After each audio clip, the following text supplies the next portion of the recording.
और जी न्यूज की मुहिम का बड़ा असर हुआ है। राज्यसभा सांसद दिनेश शर्मा ने बड़ा बयान दिया। किताबों के नाम पर वसूली के खिलाफ उत्तर प्रदेश में नियम है। का शिकायत करने पर कार्रवाई करेंगे। डॉक्टर दिनेश शर्मा ने कहा प्राइवेट स्कूलों पर भी ये नियम लागू होता है। जी न्यूज लगातार इस मुहिम को आगे बढ़ा रहा है। आपकी आवाज बनकर मुनाफाखोरों के खिलाफ कार्रवाई की मांग। जब मैं शिक्षा मंत्री था उत्तर प्रदेश का जी, तो मैंने एक शुल्क नियंत्रण अधिनियम बनाया था जी। उसके अंतर्गत ये कर दिया था कि कोई भी और जो किताबों का पुस्तकों का मूल्य जी, जो निर्धारित मूल्य है एनसीईआरटी के, उससे 1 रुपये ज़्यादा नहीं ले सकता। और मैं समझता हूँ वो नियम आज भी लागू है जी। अगर कहीं ऐसी शिकायत होती है तो लोग इसकी शिकायत कर सकते हैं कि वो अधिनियम अभी भी लागू है, और अगर उसका कोई अतिक्रमण करता हो तो दंड का पात्र है। तो निजी स्कूलों पर भी सर ये लागू था? और निजी स्कूल पे भी है, ये जो मिशनरी स्कूल है उन पर भी है, सभी पर है।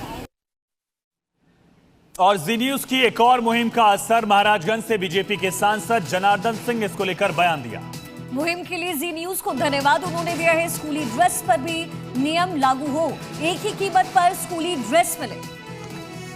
दुर्भाग्य की बात है, और मैं कहूँगा कि ऐसे चाहे निजी स्कूल जो भी हों, जो किताबों को काफ़ी महंगे दर पर बेच रहे हैं, जो 50 रुपये की किताब है उसको जाकर के 500 रुपये में बेच रहे हैं जी, और वो आपके चैनल पर चला, इसके लिए आपके चैनल को भी मैं बधाई देता हूँ, धन्यवाद करता हूँ। दूसरी बात, सबसे बड़ी बात कि ऐसे एनसीईआरटी की जो मूल्य है उस रेट पर निर्धारित मूल्यों पर बेचे। सरकार लगातार प्रयास कर रही है कि हमारे अभिभावकों को उनके बच्चों को पढ़ाने में कोई दिक्कत न हो। तो अब सवाल उठता है कि जब गुणवत्ता में एनसीईआरटी की किताबें अच्छी हैं, तो फिर स्कूली किताबों के बाजार में प्राइवेट पब्लिशर्स का हिस्सा ज्यादा आखिर क्यों है? और इसके कारण को आपको विस्तार से समझाते हैं कि इसके कारण क्या। दरअसल देश में किताबों का कुल कारोबार 42,000 करोड़ रुपए से ज्यादा का है।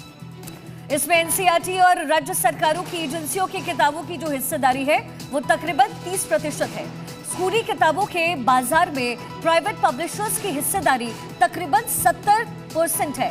एनसीईआरटी और राज्य सरकारों की प्रकाशन एजेंसियां पूरे साल में तकरीबन 14,000 करोड़ की किताबें बेचती हैं, जबकि प्राइवेट पब्लिशर्स पूरे साल में तकरीबन 28,000 करोड़ से ज्यादा की किताब बेचते हैं। देश में हर साल तकरीबन 300 करोड़ स्कूली किताबें प्रिंट होती हैं, और इसमें बड़ा हिस्सा प्राइवेट पब्लिशर्स की किताबों का होता है।